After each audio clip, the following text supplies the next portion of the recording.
Hello everyone, in this video I'll be showing you a Cross-NAGINATA build for an Elden Ring. So in this build guide I'll be covering it if you're level 150, but even if you're not, I'll show you what levels you should have. Now, I like to pair this alongside the Blood and Spur Rapier, which is going to build up Scarlet Rot damage, but this is the loadout here. As for our levels, this is level 150, so 50 Vigor. For mine, I got 24, 45 Endurance. This allows us to have a medium roll and equip some heavier armor and be able to use the shield, the Fingerprint Stone Shield.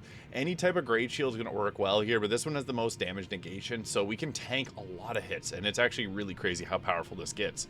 So for strength, I got 48. This allows us to equip this, so that is kind of the minimum amount of strength we do require. And then I have my dexterity at 22. You only need 20 dexterity to wield the Cross-NAGINATA. However, 2 more points will allow you to use the Nagakiba Katana, which is another nice weapon that you can switch things up with.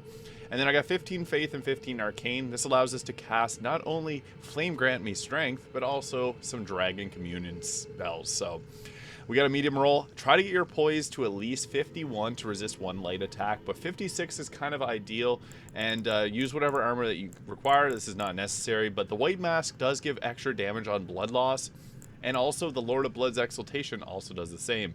That's nice because the heavy Cross-NAGINATA is going to have blood loss buildup. I also am using the heavy imbuement because we have such high strength. This gives us the highest damage, but you can also switch it and make it a frostbite one to have built-in frostbite buildup, but I have frostbite grease because greases are really easy to make, and rot grease as well. So this can allow us to stack up Scarlet Rot or Frost, and you can also put different types of greases on there, but having the Spur Rapier for Scarlet Rot buildup is quite nice. But I'm also using the Dragon Crest Great Shield Talisman, the 2-headed Turtle Talisman, which if you only have the green Turtle Talisman, that's alright. It's just going to boost your stamina recovery, which is important while we're using a shield.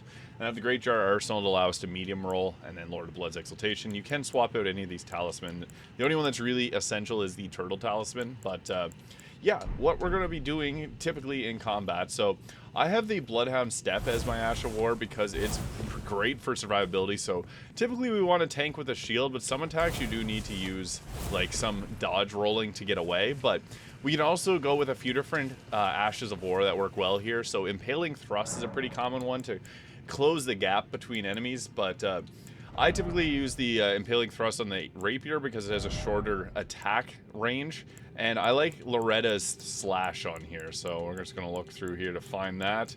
You can also use the Divine Beast Frost Stomp or Hoarfrost Stomp. Those two work really well too. I really like this one from the DLC. It's extremely powerful, and even Seppuku is good for building up blood loss damage, so you could go with that if you wanted to, but you can really go with any of these, whatever you find works best for your particular build. Even Black Flame Tornado is incredible. I really like that one. And Flame of the Redmanes has a lot of posture damage, so that can be a solid one. But with Loretta's Slash, we're still going to keep it as a heavy one, and then I'll show you the damage that we can do with that. So I like to add some grease to the weapon, but we can also have the Dragon Communion Seal there to apply Flame Grant Me Strength, which is going to increase our damage. And we can also go Blood Flame Blade. I also really like that one. It's just a free cast, so you can just throw that on there.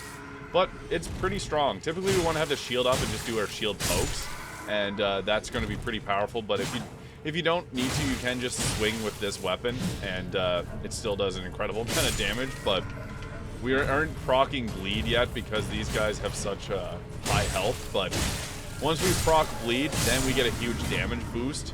We just got Frostbite off there, and you can see we're now hitting for 700 with a normal attack there, so we're getting a ton of damage. That was from the blood loss, so now 700 is our main damaging number there. What's nice about this is we get a big boost every time we trigger Bleed, which is going to be pretty common. The shield is typically something you want to have up at all times, because as you can see, it's going to be able to tank pretty much all attacks. And yeah, that's nice because some bosses can continue to keep attacking you. Now the strategy typically is to only attack until you get your stamina down to about half. So once it's at half, it's actually best to try and like recover your stamina, so letting go of the shield or kind of making some distance from the boss, and that's just allowing you to be able to block more attacks. So against bosses, have your shield up until your stamina reaches 50%, and then you can kind of take it back down. But Blood Flame Blade and Flame Grant Me Strength are two really important Ashes of War that we want to have, or two important spells that we want to be using.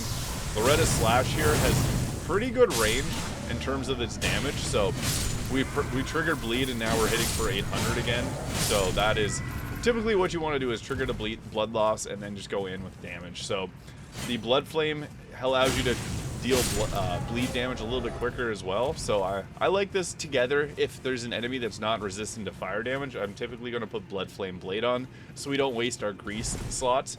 However, the frost and the rock grease are two of the better ones that we can go with. And you can also use the impaling thrust Ash of War on this. It works pretty well too, but this will allow you to take down pretty much any boss in the DLC and even in the base game, because having your shield up, you're going to be impervious to most damage sources. So yeah, you'll be surviving a lot with this build. And we also have this really cool Ash of War. I really like Loretta's Slash. It's got a pretty good reach on it there, and you can knock people right off the wall.